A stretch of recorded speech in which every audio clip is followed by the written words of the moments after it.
Let's go Broncos! Something strange is happening within the Denver Broncos organization, and it all has to do with a player who was once seen as a future pillar of the defense. A player drafted with high expectations, praised for his athleticism, and considered a key piece of Sean Payton's new era in Denver. But now, he has become the biggest mystery on the roster. You won't believe how long this has been quietly building behind the scenes. The signs were there, the clues were subtle, and now, the truth is starting to come to light. What happened to Drew Sanders? Before explaining everything and revealing what's really going on with Sanders and what this could mean for the future of this team, if you're a true Broncos fan who lives and breathes orange and blue, don't forget to like this post right now. Seriously, if you've ever shouted Mile High Salute, if you're watching a game on TV, or if your Sundays are sacred because of this team, then like and leave a comment saying, "Go Broncos!" We deserve answers. Now, let me explain this situation better, because what I've discovered might change your perspective on the future of this team. Alright, let's get right to it. One of the biggest question marks hanging over Broncos country right now is linebacker Drew Sanders. The saga surrounding Sanders has dragged on all season, and fans are growing increasingly frustrated, and rightfully so. Remember back before training camp when we were told Sanders had a foot injury, but it wasn't going to be serious? That he'd be ready by the time Denver faced the Eagles in Week 5? Well, fast forward to Week 15, and Drew Sanders still hasn't touched the field. Sean Payton recently gave an update, saying that Sanders' return would happen later, but also confirming that he does expect him back. But let's be real here, how much longer can we keep saying later? The original projection was short-term IR. That was 13 weeks ago. 13, and yet, there's no sign of him even cracking the 53-man roster. What's even more concerning is the silence surrounding his role. Inside linebacker is not a position where the Broncos are overflowing with talent right now. With Alex Singleton and Dre Greenlaw handling the core duties, you'd think any depth, especially young, talented depth like Sanders, would be welcomed. But it's not even about starting. He's not even dressing for games. No special teams reps, no packages, nothing. If you look at Sanders' career numbers, they're not impressive. There's been little to no impact on the field when he has played. Now entering what should be a pivotal development year, he's virtually invisible. So that raises the million-dollar question. Is it time to move on from Drew Sanders? And before you answer too quickly, think about this. Sean Payton and the Broncos front office already showed their hand when they signed Dre Greenlaw in free agency. That's not just a move for depth. That's a move that screams they don't believe in Sanders as a reliable contributor. And if that wasn't enough, there are real discussions happening about Denver drafting another inside linebacker next spring. That would be the final nail in the coffin. We've seen this before, players with sky-high potential that just never get off the ground. Maybe it's injuries. Maybe it's fit. Maybe it's something we don't see behind the scenes. But right now, with Sanders still MIA and no concrete timeline for his return, it's starting to feel like the Broncos are trying to quietly phase him out without making a big scene. The longer this drags on, the more obvious it becomes that he's on the outside looking in. And don't forget, he's not the only one. The Broncos have had several players hit IR this season, but most of them either already returned or are on track to come back soon. Players like Ben Powers, Lucas Kroll, and Matt Peart still have injury timelines that make sense. But Drew Sanders, he's the only one who's been eligible for weeks and still hasn't returned. That speaks volumes. We also have to consider the ramp-up time. If he were to come back this week, how long would it take him to get back into game shape? And even then, would he see any meaningful reps? It's not looking likely. So maybe the front office has already made up their minds. Maybe Sean Payton has already seen enough in practice, or not seen enough, to determine that Sanders isn't a part of this team's future. And let's not act like this is coming out of nowhere. Sean Payton is building a new culture in Denver, and part of that is holding players accountable. You perform or you get replaced. That's what happened when the team made moves to bolster the linebacker unit. That's likely why Sanders' name rarely comes up in game week preparations. Because here's where things get even more complicated. If the Broncos do decide to move on from Drew Sanders, it's not just about cutting ties with a guy who hasn't played. It's about what that means for the broader direction of the defense. This is a team that's undergone massive transformation under Sean Payton. New culture, new expectations, new priorities. And that includes making brutally honest decisions about personnel, even if it means parting ways with a player they were once high on.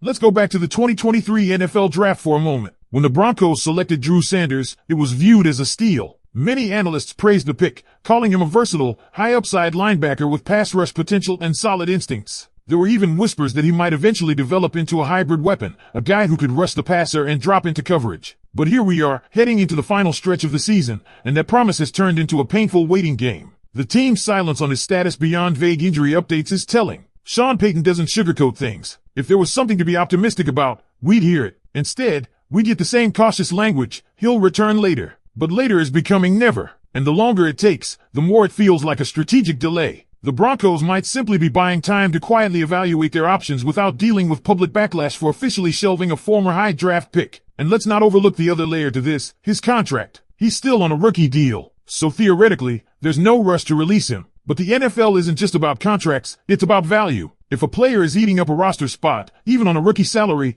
and not contributing in any way, it becomes a liability, especially on a team that's trying to maximize every inch of its cap space to build around its core. Which leads us to another key question. If Sanders is out, who steps in? Well, that's where it gets interesting. Because while Drew Greenlaw and Alex Singleton have held down the fort, the Broncos are already looking to the future. Don't be surprised if the team spends a day 2 or even day 1 pick on an inside linebacker in the upcoming draft. The message would be clear. We're not waiting around anymore. We're going younger, faster, healthier. There's also the possibility that Denver dips into the free agency pool again. We've seen it already. Payton isn't afraid to bring in proven veterans to patch holes. And if they decide to let go of Sanders and bring in another name to push for a starting job, it wouldn't just be a roster move. It'd be a declaration of intent that this team is here to win now. No more developmental projects. No more maybe next year. It's about the present. Still, there's a small, flickering chance this could all turn around. Maybe Drew Sanders is back in the building grinding in silence. Maybe he's preparing for a late-season surprise. But how likely is that? Really? He hasn't been seen on the practice field. There's no buzz from inside the locker room. No he's close updates. Just quiet. And in the NFL, quiet usually isn't good. Broncos country, we've seen this story before. A talented prospect derailed by injuries and uncertainty,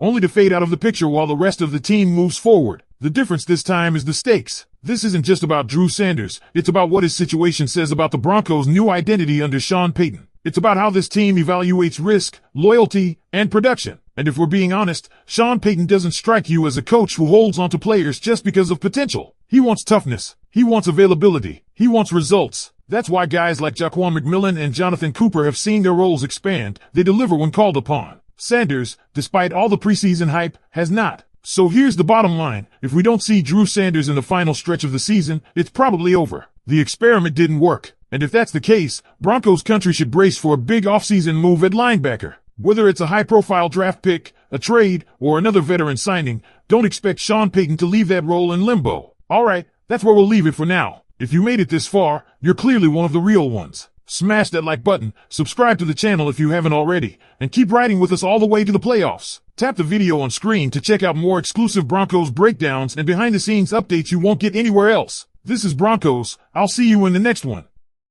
This isn't just about football, it's about pride, tradition, and representing the orange and blue every single day.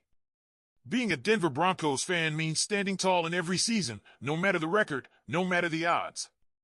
And right now, as this team works tirelessly to return to the top, your voice, your passion, and your belief matter more than ever.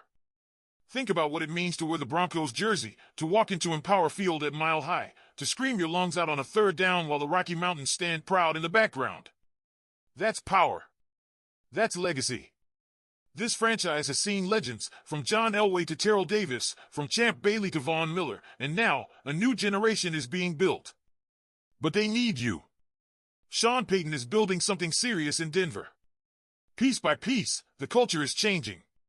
The locker room knows the expectations. The coaching staff knows the weight of this fan base. And the players? They feel it. They feel the history every time they step on that field. They feel your cheers through every touchdown, every sack, every hard-fought yard. This team doesn't just want to win, they want to restore that Bronco dominance, that mile-high swagger. But they can't do it alone. Every